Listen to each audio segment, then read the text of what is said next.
As a little motivation, I'd like to revisit the Fastpower code that you saw on homework 2. So if you're a little rusty on this, feel free to pause the video here and have a look.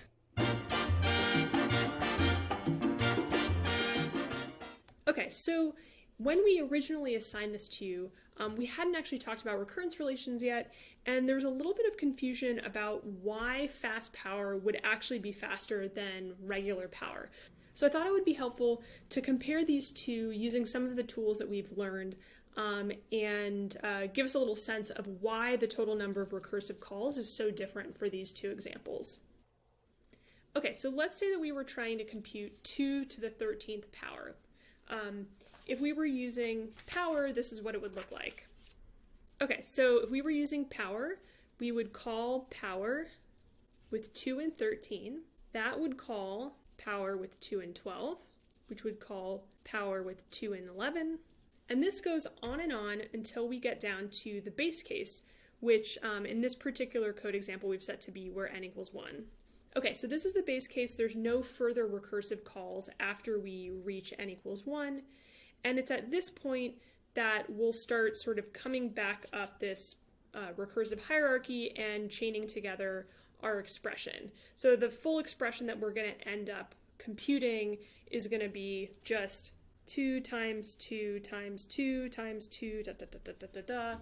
And the total number of terms here is going to be 13.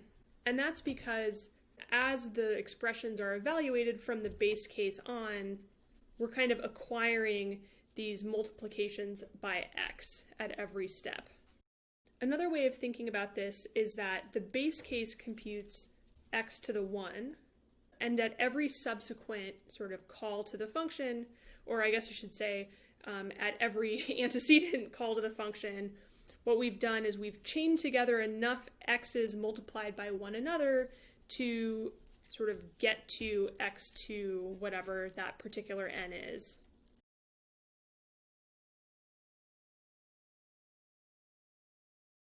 So that's how power works. And we can see that in power, the total number of recursive calls is going to be 13, or in this situation, it's going to be n. All right, so let's contrast the behavior of power with what happens with fast power.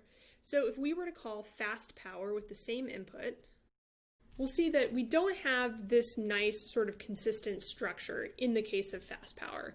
Why is that? Well, it's because the structure of that recursive call actually depends on whether or not n is odd or even. So if n is odd, we're going to subtract 1. Otherwise, if it's even, we're going to be able to divide n by 2. So I'm going to draw this a little bit funny, but hopefully it'll make sense to you.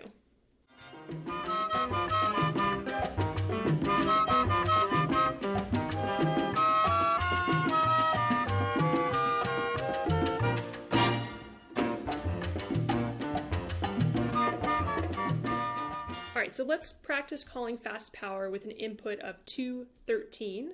The first recursive call is going to follow the structure where n is odd. So here we've hit this particular case. The subsequent recursive call, n is even. So that means we're going to be able to divide n by 2. Continuing on.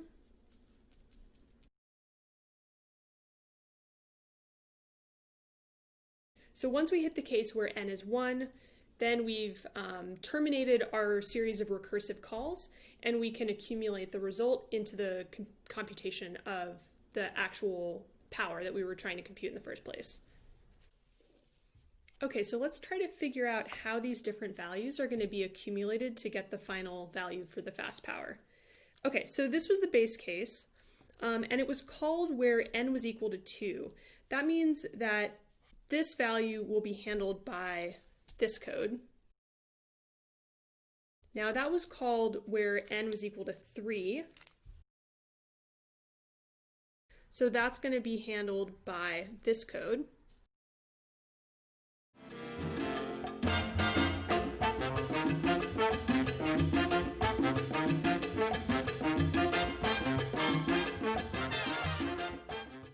that means that this is going to evaluate to 2.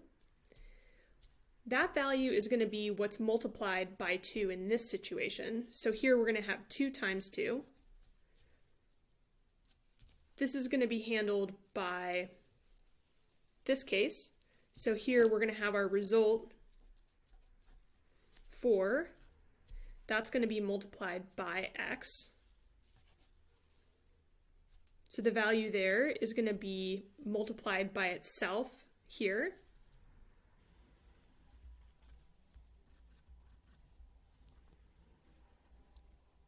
Same thing here.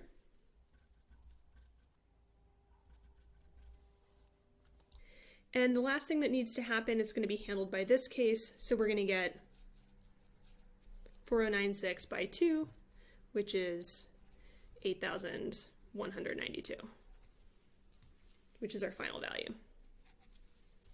Okay, so we can think about that as saying, well, this call computed 2 to the 1. This call computed 2 to the 2. This call computed 2 to the 3rd, 2 to the 6, 2 to the 12, and then finally 2 to the 13. In other words, the total number of calls to Fastpower was 1, 2, 3, 4, 5, 6, as opposed to 13 over here. Now, the actual recurrence relation for this is a little bit more complex than we'll ask you to do in CS60, but I just want you to think about the total number of calls and how big that could possibly be for a particular value of n. And what you'll see is that if n were a power of 2, there would never be any odd sort of, there would never be any of these cases. There would never be an instance where n was odd. You might have something like 64, 32, 16, 8, 4, 2. So you would always stay on this side. You would always divide n by 2 at each point, and the number of calls to Fastpower would be equal to the log base 2 of n. Now, we didn't get quite that lucky here. We did have a couple of situations where we had to subtract 1 from n in order to kind of get back to that nice place where we could divide n by 2. But the total number of times that we do that can never be more than the log base 2 of n, or at least the floor of that, right? Because you would never have a situation where you had to subtract 1 from n more than once in a row. So I hope you'll trust me that the total scaling of this is going to look much more like a logarithm than it is going to look like n. So the total number of calls to itself, the total number of recursive calls, is going to scale like n in power, but it's going to scale like log of n in Fastpower. And that's really important, and that means for any sizable n, Fastpower is going to be much, much faster because you're not multiplying by 2 every time. You can actually double your exponent every time until you get to the n that you're looking for.